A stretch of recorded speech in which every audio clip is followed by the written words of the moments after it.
Admiral Kim Tae-ho stood on the bridge of Earth's flagship, watching the stars through the massive view screen. He was a tall man with gray hair and sharp eyes that had seen too many battles. The bridge was quiet except for the soft hum of computers and the occasional beep from control panels. "Sir, we're getting a message from the Galactic Council," said Lieutenant Park Min-soo, his voice tense. The young officer's hands shook slightly as he worked at his station. Kim turned away from the stars. "Put it through." The view screen changed from showing space to showing Ambassador Choi Hye-jin's face. She looked tired and worried. Behind her, Kim could see the grand halls of the Galactic Council station, with its towering crystal walls and floating platforms. "Admiral," Choi said, her voice heavy with bad news. "We need to talk. It's about the new alliance," Kim frowned. For 50 years, Earth had been part of the Galactic Council. Humans were considered a young species, not very important compared to the three great empires that ruled the galaxy. The Vorthak were tall beings made of living crystal who thought they were the smartest. The Quellan were like giant insects that worked together like a hive. The Nexari were beings of pure energy who believed they were above everyone else. "What alliance?" Kim asked, though he already had a bad feeling about the answer. "The Triumvirate Accord," Choi replied. "The Vorthak, Quellan, and Nexari have joined together. They say it's for peace and order in the galaxy." Kim's jaw tightened. Three empires that had been enemies for thousands of years don't suddenly become friends without a very good reason. What do they really want? Choi's image flickered as the connection wavered. "They want us gone, Admiral. They've given Earth an ultimatum." On another part of the ship, Dr. Park So-jin was working in her lab when the alert came through. She was a small woman with quick hands and an even quicker mind. For years, she had been studying the alien species, learning their biology and behavior. She had warned the Earth government that the aliens saw humans as a threat, but no one had listened. Now, as she read the message from the Galactic Council, her worst fears were coming true. The aliens had finally decided that humanity was growing too fast and becoming too dangerous to ignore. Dr. Park rushed to the bridge, arriving just as Ambassador Choi was explaining the ultimatum to Admiral Kim. "They want all humans to leave Earth," Choi was saying. "They're offering us a moon in the outer rim, far from any trade routes or habitable worlds. They call it a generous relocation opportunity." "And if we refuse?" Kim asked, though he already knew the answer. "They will take administrative action to ensure galactic stability," Choi replied, using the aliens' exact words. Dr. Park stepped forward. "Admiral, I've been studying their communication patterns. When they use terms like administrative action, they mean war." Kim nodded slowly. He had fought in Earth's last war 20 years ago, when human colonies had rebelled against Earth's government. It had been brutal and bloody, but it had taught him something important about human nature. Humans were at their most dangerous when someone threatened their home. "How long do we have?" Kim asked. 72 hours, Choi replied. Captain Lee Dong-woo was in the ship's war room when the meeting ended. He was a veteran of the colony wars, with scars on his hands from fighting in spacesuits with knives when their weapons had failed. He looked at the tactical displays showing Earth's defenses and shook his head. Earth had 12 orbital defense platforms, 50 warships, and about 200 smaller vessels. It seemed like a lot until you compared it to what the aliens had. The Vorthak alone had over 1,000 ships. The Quellan had even more, and the Nexari could create new ships from pure energy whenever they needed them. "We're outnumbered 1,000 to 1, said Commander Yang Subin, Lee's second-in-command. She was studying the same displays with a grim expression. "Numbers don't tell the whole story," Lee replied. "The aliens think they know us, but they've never seen humans fight for their survival." Back on the bridge, Admiral Kim was talking to Earth's government through a secure channel. President Kim Jong-woo appeared on the screen, looking old and tired but determined. "The answer is no," President Kim said firmly. "We will not abandon our home because some aliens think we're inconvenient." "Sir, with respect, we can't win this fight," Admiral Kim replied. "They have us outnumbered by massive numbers." President Kim smiled, but it wasn't a happy smile. "Admiral, have you ever read about the Battle of Thermopylae?" Kim nodded. Every military officer knew the story of 300 Spartans who held off a massive army. The Spartans were outnumbered too, President Kim continued. But they had something their enemies didn't understand. They were fighting for their home. 2 days later, the aliens made their first move. It wasn't against Earth. Instead, they attacked Mars' colony, where 2.5 million humans lived and worked in the Red Planet's underground cities. Admiral Kim watched the attack from the bridge of his ship, which was too far away to help. The alien fleet appeared out of hyperspace like a swarm of metal insects. They didn't try to capture the colony or demand surrender. They just started shooting. The colony's shields held for about 10 minutes. Then the aliens brought up their heavy weapons and the shields collapsed like paper in a fire. The underground cities, where families had lived for generations, became tombs in seconds. Dr. Park stood next to Admiral Kim, tears streaming down her face as she watched the death toll climb on her screen. 2.3 million, she whispered. They killed 2.3 million people. Kim's hands clenched into fists. Around the bridge, his crew was silent, watching the images of destruction coming from Mars. These weren't soldiers who had died. They were farmers, teachers, children playing in underground parks, grandparents telling stories about Earth. "Sir," said Lieutenant Park Min-soo, his voice breaking, "we're getting a message from the alien fleet." The view screen changed to show a Vorthak commander, its crystal body glowing with cold light. When it spoke, its voice sounded like breaking glass. "This is what happens to species that refuse reasonable offers," the alien said. "Earth has 48 hours to accept relocation, or you will join your Mars colonists." The message ended, leaving the bridge in deadly silence. Admiral Kim stared at the view screen for a long moment. Then he turned to face his crew. Every eye was on him, waiting for orders. "Lieutenant Park," Kim said quietly, "send a message to all Earth forces. Tell them to prepare for Protocol Berserker." Dr. Park looked at him with surprise. "Admiral, that protocol has never been used.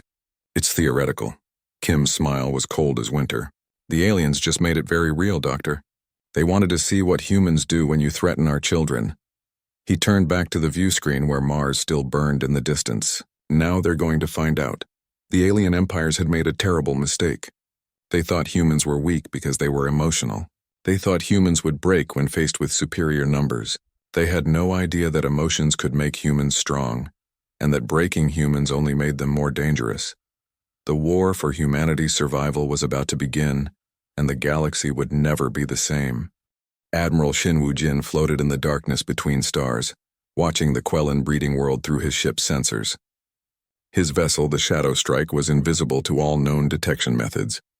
The ship used technology borrowed from Earth's ancient submarine warfare. "If you couldn't fight fair, fight smart." "Target acquired," whispered Commander Oh Minji from her position at the tactical station. She was a small woman who specialized in psychological warfare, and her voice was soft as silk but cold as ice. 12 breeding facilities, 40 million larvae. Shin nodded slowly. The Quellan bred like insects because they were insects. Their larvae grew in massive underground hives, tended by worker drones who had never seen war. The breeding worlds were considered so safe that they had almost no defenses. That was about to change. "Remember the mission parameters," Shin said to his crew. "We're not here to commit genocide. We're here to send a message." The message was simple. If you kill human children, humans will threaten your children in return. Shin's ship was one of 50 similar vessels that had been built in secret over the past 20 years. While the aliens thought humans were primitive, Earth's military had been developing stealth technology based on lessons learned from centuries of naval warfare. The aliens could scan for energy signatures and metal hulls, but they had never learned to detect ships that used sound dampening, heat masking, and electromagnetic silence. Humans had learned these tricks fighting each other in Earth's oceans.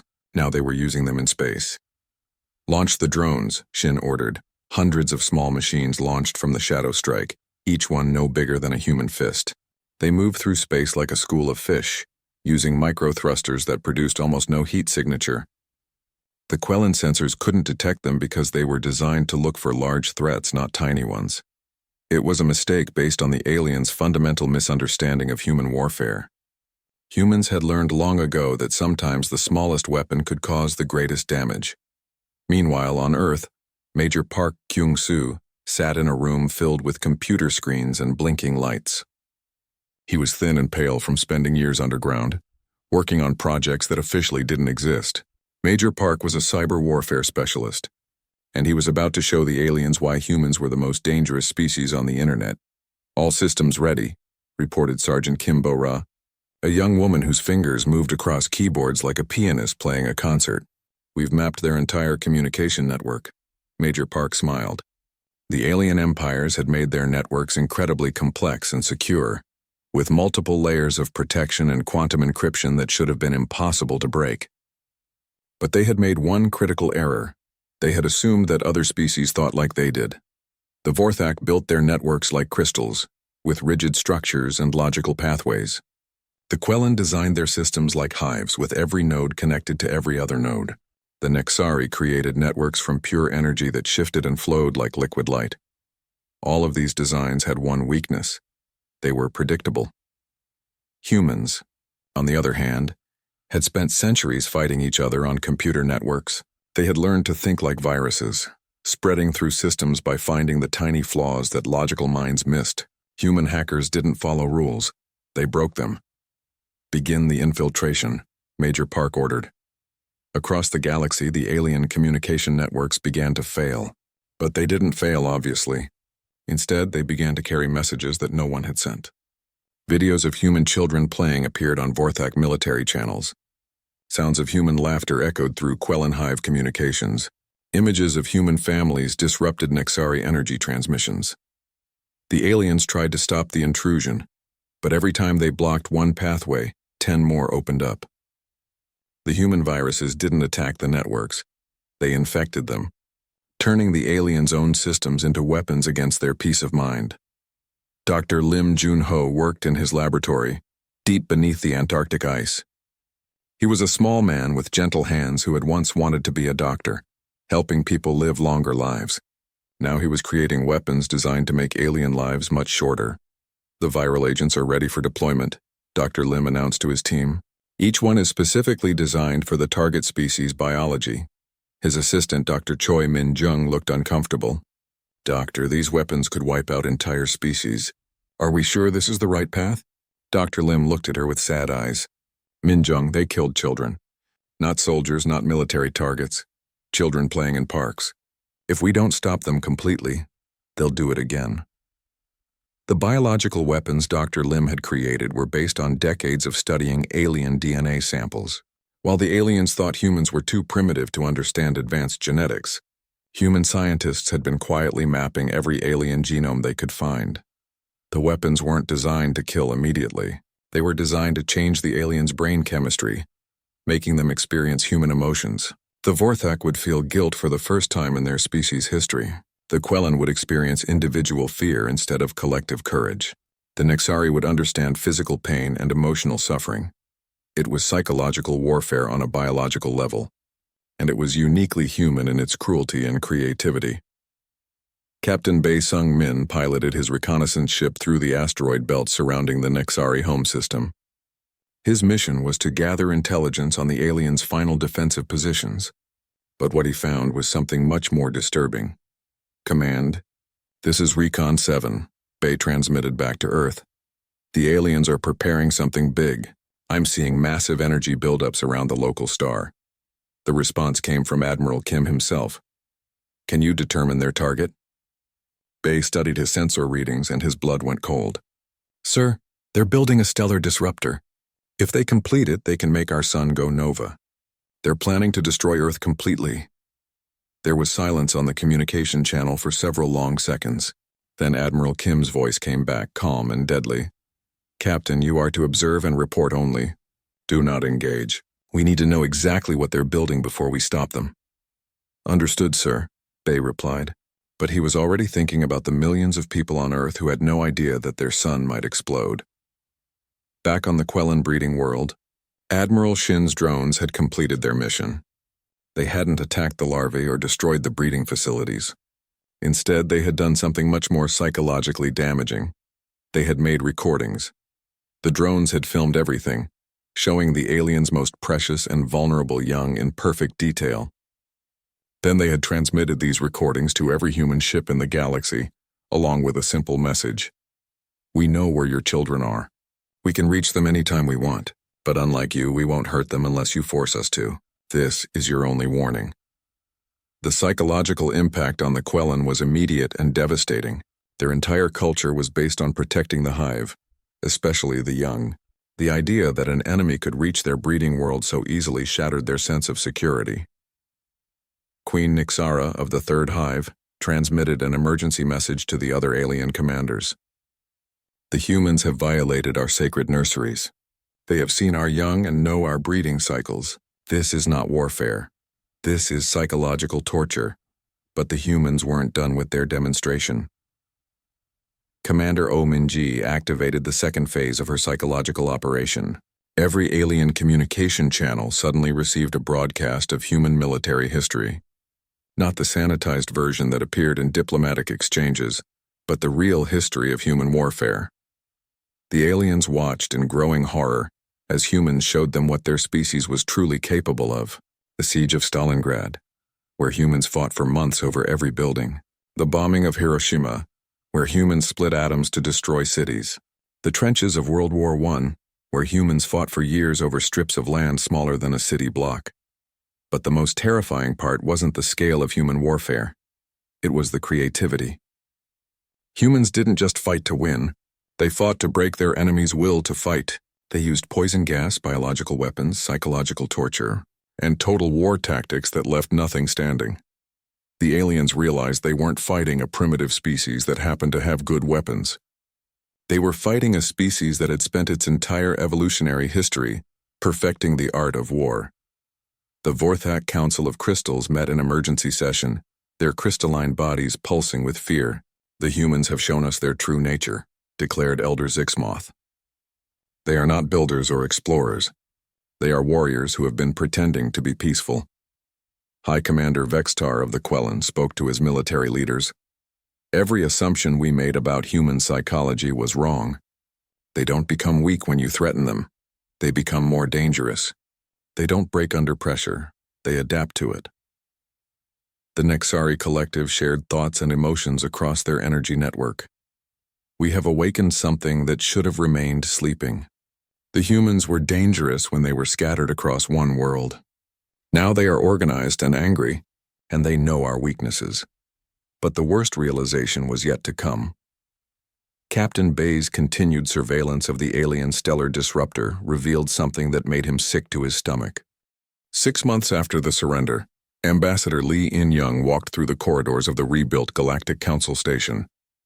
The old crystal halls had been replaced with something warmer and more welcoming, a design that mixed alien architecture with human touches.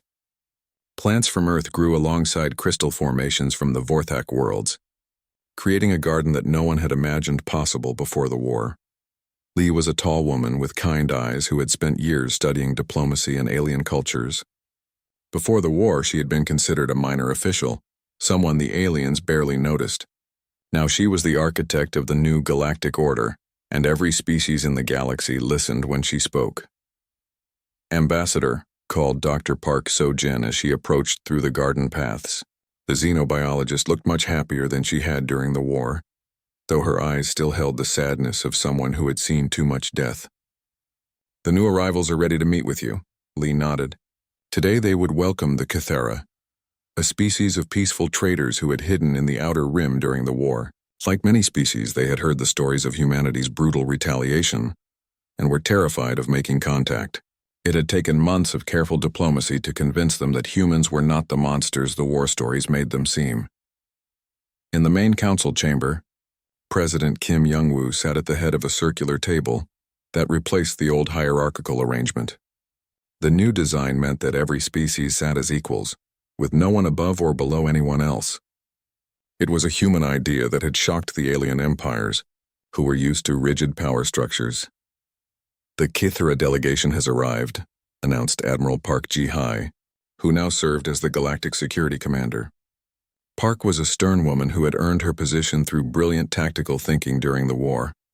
But she had also shown remarkable skill at helping former enemies learn to trust each other. The Kythera delegates entered the chamber nervously. They were tall, thin beings with silver skin and large eyes that seemed to take in everything at once. Their leader, Speaker Veltara, approached the table with obvious caution. "Welcome to the Galactic Council," President Kim said warmly, standing to greet them. "Please sit with us as equals." Speaker Veltara looked surprised. You do not demand that we bow or swear loyalty? Why would we?" President Kim asked, genuinely confused. "You haven't done anything wrong. You're here because you want to trade and make friends, not because we conquered you. The Kithara delegates exchanged glances. But the stories say that humans are ruthless conquerors who force other species to submit. Admiral Park Ji-hai leaned forward. Speaker Veltara, may I ask where you heard these stories? From the Zephyrian merchants, Veltara replied. They said humans destroyed 3 empires and now rule the galaxy through fear. Ambassador Lee sighed. The Zephyrians were a species that had never been part of the war, but had heard exaggerated stories about humanity's retaliation. Like many rumors, the stories had grown more frightening with each telling. The truth is simpler than the stories, Lee explained. 3 alien empires attacked us and tried to wipe out our entire species. We defended ourselves. When they surrendered, we accepted their surrender and helped them rebuild. We don't rule through fear. We protect through strength. To demonstrate, Lee activated a holographic display showing the current state of the former alien empires. The Vorthak worlds were rebuilding their crystal cities with human engineering help. The Quellan had learned to think as individuals while maintaining their sense of community. The Nexari had discovered that feeling emotions didn't make them weak. It made them more complete. But what about the weapons? Asked another Kithara delegate. We heard that humans have planet-killing technology. We do, President Kim admitted. We also have nuclear weapons on Earth that could destroy our own planet. Having dangerous weapons doesn't make you evil. It's how you choose to use them that matters. Dr. Park So-jin stepped forward. During the war, we could have destroyed the alien homeworlds completely. Instead, we used biological weapons that made them feel emotions, not die from diseases. We could have committed genocide, but we chose to give them the gift of understanding instead. Speaker Veltara looked puzzled. You call emotions a gift? The Vorthak say they are a curse that makes thinking difficult. Commander Zethval, one of the reformed Vorthak leaders, spoke up from his place at the table. His crystal body still glowed, but now it pulsed with colors that showed his emotional state, something that would have been impossible before the war. Emotions are the most precious gift we have ever received, Zethval said, his voice no longer sounding like breaking glass but more like wind chimes. Before the humans taught us to feel, we were just living computers. We made decisions based only on logic and efficiency. We could destroy Mars colony because we saw it only as numbers, military targets and acceptable losses. The crystal being's body flashed with colors that showed sadness and regret. Now we understand what we destroyed. We feel the pain of every life lost, and it teaches us never to cause such pain again. Emotions do not make thinking difficult. They make thinking meaningful. Queen Nixara of the reformed Quellan nodded in agreement. Her insect features had softened somehow, as if learning to think individually had made her more expressive. My people lived as a hive for millions of years. We were efficient, but we were also empty. Every Quellan thought the same thoughts, felt the same basic instincts. There was no creativity, no individual dreams, no personal growth. She gestured to other Quellan delegates around the table, each one now unique in their posture and expressions. Now each of my people is a complete individual, but we choose to work together because we care about each other, not because we are forced to. It is a better way to live. The Nexari representative, a being of energy called Lumthis, flickered with warm light patterns. I was present when the humans first made us feel physical sensation and emotional pain. I thought it was the cruelest torture imaginable. But pain teaches you to value comfort. Sadness teaches you to treasure happiness. Fear teaches you to appreciate safety. The energy being's light pulsed gently. We thought consciousness was about pure thought and logic. But consciousness without feeling is just computation. The humans gave us the missing piece of true awareness. Ambassador Lee watched as the Kithara delegates began to relax. This was always the most important part of first contact with new species, helping them understand that humanity's reputation for brutality came with an equally strong reputation for compassion. May I ask a question? Speaker Veltara said hesitantly. Of course, President Kim replied. Ask anything you want. The stories say that humans are the most dangerous species in the galaxy, but sitting here listening to you, you seem kind, which is true. Admiral Park Ji-hai smiled, but it wasn't a gentle smile. Both are true. We are kind to those who are kind to us. We are dangerous to those who threaten our families or friends. The alien empires learned that when you kill human children, humans become monsters. But when you treat humans with respect, they become the most loyal allies you could ask for. President Kim stood and walked to the large window that showed space beyond the station. In the distance, ships from dozens of species moved peacefully through the shipping lanes. Human vessels worked alongside Vorthak crystal ships, Quellan biocraft, and Nexari energy constructs. The old galactic order was based on fear and domination, President Kim explained. The strong ruled the weak, and everyone lived in terror of being conquered or destroyed. We changed that. Now the galactic order is based on protection and cooperation. He turned back to the Kythera delegates. Humans serve as the galaxy's guardians not because we want to rule, but because we're the only species that understands both mercy and violence well enough to use them properly. We protect the peaceful species from the aggressive ones, and we help aggressive species learn to be peaceful. Dr. Park So-jin activated another holographic display, this one showing the current structure of galactic society. Every species contributes what they do best. The Vorthak provide advanced crystal technology and logical analysis. The Quellan offer biological sciences and efficient organization. The Nexari share energy manipulation and pure research. Humans provide military protection and psychological expertise. And what do we get in return? Asked Speaker Veltara. The chance to learn from every species in the galaxy, President Kim replied. Humans grow stronger through diversity. Every species we meet teaches us something new about the universe and ourselves. Ambassador Lee stood and approached the Kythera delegation. We would like to offer the Kythera people full membership in the Galactic Council. You would have the same rights and protections as every other species. In return, we ask only that you treat other species with the same respect you would want for yourselves. And if someone threatens us? Asked a Kythera delegate. Admiral Park Ji-hai's expression became serious. Then they would be threatening our friends, which makes them our enemies. And I promise you, Speaker Veltara, you do not want humans as your enemies. The Kythera delegates looked at each other, communicating in rapid musical tones. Finally, Speaker Veltara turned back to the human officials. We accept your offer of membership, Veltara said formally. We are honored to be part of. Fleet Admiral Nam Yoon Seo stood in the command center of the Terra Exodus, a massive ship that looked more like a floating city than a vessel of war. Around her, hundreds of officers worked at stations that controlled not just weapons, but biological warfare systems, psychological operations, and something the aliens had never imagined, planet-killing technology. Status report, Nam called out, her voice calm despite the magnitude of what they were about to do. All Exodus fleets are in position, reported Captain Song Ji-woo, a veteran of the stealth operations who had learned that sometimes the best way to win a war was to make the enemy too afraid to fight. We have targets locked on all 3 alien homeworlds. Nam nodded. The Terra Exodus fleet wasn't designed for exploration or colonization. These ships were humanity's final answer to alien aggression. Mobile extinction platforms that could end entire civilizations if necessary. Dr. Lim, are the biological weapons ready for deployment? Nam asked. Dr. Lim Junho looked up from his biological warfare station, his face pale but determined. The viral agents are loaded and ready, Admiral. Each weapon is specifically designed to target the neural chemistry of each alien species. They won't kill immediately, but they will make the aliens experience every human emotion they tried to destroy.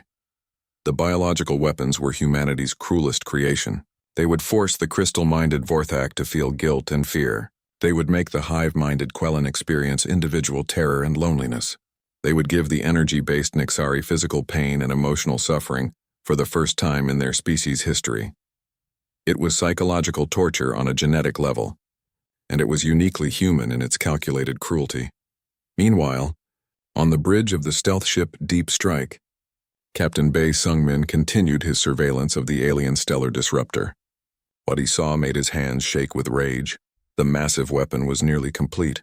It was designed to cause stars to collapse into black holes, destroying not just planets but entire solar systems. The aliens weren't just planning to commit genocide. They were planning to erase any trace that humanity had ever existed. Captain, called his tactical officer, Lieutenant Han Da-yoon, I'm detecting movement in the alien fleet.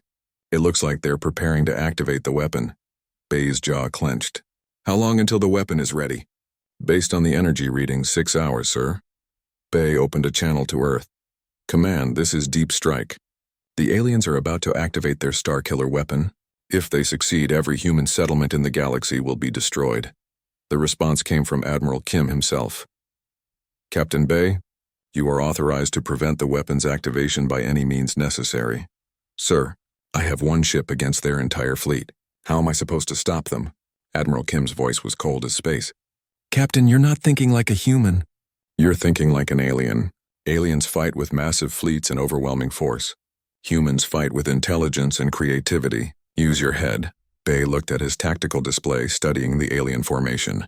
The stellar disruptor was protected by thousands of ships, all arranged in perfect geometric patterns. It was an impressive display of military organization, and it was also a perfect target for human ingenuity. Lieutenant Han, Bay said slowly, download every piece of classical music in our computer banks into a virus package. Sir? Han looked confused. The aliens think in patterns, Bay explained. Their formations, their tactics, even their thoughts follow predictable structures. But human music doesn't follow their rules. It's chaotic, emotional, unpredictable. If we can inject that chaos into their formation control systems, understanding dawned on Han's face. Their ships will lose formation and crash into each other. Exactly, Bay smiled grimly. Sometimes the best weapon against order is a little bit of chaos. Back on Earth, President Kim Jong-woo stood in the war room, surrounded by displays showing human forces across the galaxy. He was an old man who had hoped to spend his final years in peace, but the aliens had made that impossible. Mr. President, said General Yoon Jae-sung, all forces are reporting ready. We can begin the final assault on your command. President Kim looked at the tactical displays. 3 alien empires that had ruled the galaxy for thousands of years were about to face the full fury of awakened humanity. General, how many alien civilians will die in this attack? Billions, sir, Yoon replied honestly. But if we don't stop them now, they'll kill every human in the galaxy. President Kim closed his eyes for a moment, thinking about the children who had died on Mars colony. Then he opened them and his voice was steady. Begin the attack. God forgive us all. Across the galaxy, human forces launched their coordinated assault. But this wasn't the kind of attack the aliens expected. Instead of massive fleets attacking military targets, human ships appeared everywhere at once. Striking at the heart of alien civilization, Admiral Shin Woo-jin's stealth fleet materialized around the Vorthak crystal gardens, the sacred sites where new Vorthak were grown from living crystal. But instead of destroying them, the human ships began broadcasting something much more disturbing, recordings of human children singing lullabies. The psychological impact on the Vorthak was immediate and devastating. These beings had never heard music before, had never experienced the pure innocence of a child's voice. The songs broke through their crystal logic and made them feel something they had never experienced. Love for the young and innocent. Then the humans showed them what they had destroyed on Mars, Major Park. Kyungsu's cyber warfare division launched their final virus into the alien communication networks. But this wasn't just any virus. It was a complete download of human emotional experience. Every love song, every tragedy, every moment of joy and sorrow in human history was suddenly flooding through alien minds that had never experienced such things. The Quellan hive minds, which had shared cold insect thoughts for millions of years, suddenly experienced the warm chaos of human emotion. They felt love, fear, hope, despair, and rage all at the same time. Their perfect unity shattered as individual Quellan began to think their own thoughts and feel their own feelings. Commander Oh Min-ji coordinated the psychological assault from her command ship. She watched as alien communication networks overloaded with the sheer volume of human emotional data. Target neural networks are showing massive disruption, she reported. The aliens are experiencing emotional cascade failure. It was a uniquely human form of warfare, weaponizing feelings. Dr. Lim's biological weapons were deployed simultaneously across all 3 alien homeworlds. The viral agents spread through the alien populations like wildfire, but instead of causing death, they caused something worse: understanding. For the first time in their species' history, the Vorthak felt guilty about their actions. The crystal beings who had ordered the destruction of Mars colony suddenly understood what they had done. They felt the pain of every human child who had died, and their crystal bodies began to crack under the weight of emotions they were never designed to handle. The Nexari energy beings were hit worst of all. These creatures of pure thought suddenly experienced physical sensation and emotional pain. They learned what it meant to hurt, to grieve, to fear for the future. The discovery that consciousness could suffer was so shocking that many of them simply shut down, unable to process the new reality. But the most dramatic change happened to the Quellan. The hive-mind insects suddenly began thinking as individuals. Drones who had never questioned orders began asking why. Warriors who had fought without fear began experiencing terror. Queens who had ruled through absolute authority found their subjects refusing to obey. Captain Bay's mission to stop the stellar disruptor had succeeded beyond his wildest dreams. His music virus had infected the alien formation control systems, causing their perfectly organized fleet to collapse into chaos. Ships crashed into each other as their navigation systems tried to follow the rhythm of Beethoven's Fifth Symphony. Instead of military protocols, the massive star-killing weapon lost power as its control ships spun wildly through space, their crews too confused by the chaotic music in their systems to maintain formation. Deep strike to all human forces, Bay transmitted. The stellar disruptor is offline. Repeat, the star-killer weapon is neutralized. But the humans weren't finished with their demonstration. Fleet Admiral Nam's Terra Exodus fleet appeared in orbit around each alien homeworld simultaneously. The massive ships hung in space like dark promises, their weapons trained on the planets below. "This is Fleet Admiral Nam Yunseo of the Terra Exodus," she broadcast to every alien communication channel in the galaxy. "You tried to wipe out our species. You failed. Now you will learn what human mercy looks like." The aliens expected death. They had seen human weapons in action, and knew that Earth's forces could destroy their worlds completely. But instead of firing, the human ships just waited in orbit, silent and threatening. "You have 24 hours to surrender unconditionally," Nam continued. "Every military installation, every weapon, every ship. Complete and total surrender, or we will show you what happens when humans stop being nice." The psychological impact was devastating. The aliens realized that humans could have destroyed them completely, but chose not to. The mercy was somehow more terrifying than the threat of death because The alien commanders gathered in their war room aboard the massive Vorthak flagship. Commander Zethlock, a towering crystal being, stood before a holographic display showing Earth's solar system. His body glowed with satisfaction as he reviewed the destruction of Mars' colony. "The humans will surrender within hours," Zethlock announced to his allies. "Their emotional nature makes them weak. They cannot handle the loss of their breeding colony." Commander Vextar of the Quellan Hive clicked his mandibles in agreement. His insect-like body was covered in black armor, and his compound eyes reflected the light from the displays. "Our analysis confirms this. Humans become paralyzed by grief. They will beg for mercy soon." The Nexari representative, a being of pure energy called Lumthis, pulsed with confidence. "My scans of human communication channels show panic and fear spreading across their worlds. Victory is assured." They were wrong. On Earth, General Yoon Jae-sung walked through the underground command center buried deep beneath the mountains of Korea. The general was a stocky man with gray hair and hands that bore the scars of ground combat. He had fought in every major human conflict for the past 30 years, and he knew something the aliens didn't understand. Humans weren't weakened by loss. They were made stronger by rage. "Status report," General Yoon called out as he entered the main command room. Colonel Kang Soo-young looked up from her tactical display. She was a thin woman, with sharp eyes who had led special operations teams behind enemy lines in the colony wars. "All military units are reporting ready, sir. The civilian populations are moving to the underground shelters as planned." "Good," General Yoon replied. "And Dr. Han's project?" Colonel Kang's smile was cold. "Project Prometheus is online, sir. We're ready to show the aliens what humans really are." Dr. Han Bin-na was working in her laboratory, 3 kilometers underground. She was a small woman who looked like she should be teaching physics to university students, not designing weapons that could crack planets.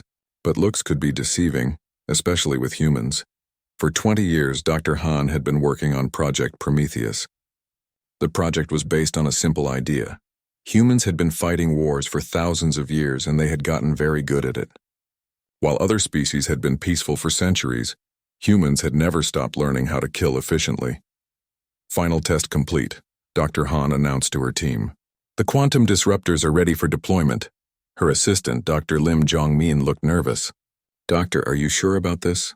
The power levels are beyond anything we've ever tested." Dr. Han looked at him with sad eyes. "Young men, they killed children on Mars, babies who had never hurt anyone. If we don't stop them here, they'll kill every human in the galaxy." Meanwhile, Admiral Kim Tae-ho stood on the bridge of the Indomitable, watching as Earth's fleet moved into position. The aliens had demanded an answer to their ultimatum, and they were about to get one. "Admiral," called Captain Lee Dongwoo from his position at the tactical station, "the alien fleet is moving into Earth's outer system. 300 ships, just like our intelligence predicted." Kim nodded. The aliens were being careful, staying far enough away to avoid Earth's orbital defenses while close enough to attack if humans refused to surrender. They thought they were being smart. They had no idea what was coming. "Open a channel to the alien fleet," Kim ordered. The view screen flickered to life, showing Commander Zethlock's crystal face. Behind him, the other alien commanders watched with confidence. "Human Admiral," Zethlock's voice sounded like breaking glass. "Have you come to accept our generous offer of relocation?" Kim stepped forward, his hands clasped behind his back. "I have a message from the people of Earth." "Speak quickly," Zethlock replied. "Our patience grows thin." Kim's expression was calm, almost peaceful. "The message is simple. You killed our children. Now you die." The alien commanders laughed, a sound like wind through metal and breaking stone. "You cannot threaten us, human. We have seen your primitive weapons. Your entire fleet could not damage one of our ships." "You're right," Kim agreed. "Our old weapons couldn't hurt you. But we've had 50 years to study your technology. We learned some interesting things." Kim nodded to Captain Lee, who pressed a button on his console. Across the solar system, hidden weapons platforms that had been disguised as asteroids and space debris suddenly came to life. These weren't the orbital defense platforms the aliens knew about. These were Dr. Han's quantum disruptors, weapons that used the aliens' own shield technology against them. The first shot hit the Vorthak flagship's shields. Instead of bouncing off, the quantum beam passed right through the shields and struck the crystal hull. The entire ship began to vibrate, its crystal structure resonating at a frequency that tore it apart from the inside. Commander Zethlock's confident expression changed to shock as his ship began to break apart around him. "Impossible. How did you penetrate our shields?" "We studied them," Kim replied calmly. "Every ship you sent to intimidate us, every scan you ran on our defenses, every time you thought you were showing off your superior technology, we were learning. Humans are very good at learning from their enemies." The alien fleet tried to respond, but they were caught completely off guard. The quantum disruptors weren't just penetrating their shields. They were turning their own defensive systems into weapons against them. Quellan ships found their hive mind communication networks overloaded with feedback that drove their crews insane. Nexari energy beings discovered that their ship cores were being destabilized, threatening to explode and take out entire squadrons. On the Quellan command ship, Commander Vextar watched in horror as half his fleet was destroyed in the first minute of fighting. His compound eyes couldn't process what he was seeing. "How is this possible?" "Our intelligence said humans were primitive." "Intelligence can be wrong," replied his tactical officer, Queen Nixara. "Especially when the enemy has been lying to you for 50 years. The truth was simple and terrifying. Humans had never shown the aliens their real military capability. While other species had been peaceful for centuries, humans had been preparing for war their entire existence. Every human conflict had taught them something new about tactics, strategy, and technology. The aliens had been fighting each other with the same weapons and tactics for thousands of years. Humans had been innovating for their entire history. Captain Lee Dongwoo watched the alien fleet break apart on his tactical display. "Admiral, the enemy is trying to retreat." "Let them," Kim replied. But not all of them. Kim had studied human military history. He knew that sometimes you had to let some enemies escape so they could tell others what happened. Fear was a weapon too, and humans had been using it for thousands of years. The remaining alien ships fled into hyperspace, leaving behind the wreckage of over 100 vessels. But Kim wasn't done with his demonstration. "Dr. Han," Kim said into his communicator, "please show our guests the second part of the lesson." Light years away, Dr. Han Bin Na activated the second phase of Project Prometheus. Hidden human ships that had been disguised as cargo vessels suddenly revealed themselves near the alien homeworlds. These ships carried a different kind of weapon, not bombs or energy beams, but information. Every alien communication network in the galaxy suddenly received the same message: video recordings from Mars colony. But these weren't recordings of the destruction. These were recordings from before the attack, showing human families living their normal lives. children playing in underground parks, families sharing meals together, grandparents telling stories to their grandchildren. Then the recording showed what happened to those families when the aliens attacked. The psychological impact was immediate and devastating. The Vorthak, who prided themselves on logical thinking, found themselves experiencing something they had never felt before: guilt. The Quellan hive minds, which shared all thoughts and emotions, were suddenly flooded with images of dead human children. The Nexari energy beings, who thought they were above physical emotions, felt the raw pain of human loss. But the worst part was the message that came after the recordings. It was spoken by Admiral Kim himself, his voice calm and certain. "You killed our children because you thought we were weak. You thought emotions made us fragile. You were wrong. Emotions make us strong. Love makes us fight. And loss makes us absolutely ruthless. You have seen what happens when you murder human families. Now you will see what happens when you threaten human civilization. We are coming for you, all of you. And we will not stop until every single one of you understands that humanity's children are not your playthings." The message ended, leaving the alien empires in shocked silence. Commander Zethlock, barely alive in an escape pod, transmitted an emergency message to the Triumvirate Accord: "Abort the operation. Repeat, abort the operation. The humans are not what we thought. They are not primitive. They are not weak. They are the most dangerous predators in the galaxy, and we just made them angry." But it was too late. Humanity had been awakened, and the galaxy was about to learn why humans were the only species that told stories about monsters in the dark. The aliens had made the classic mistake of judging humans by their appearance instead of their actions. They had forgotten that the most dangerous predators often look harmless until they show their teeth. Now Earth's brutal retaliation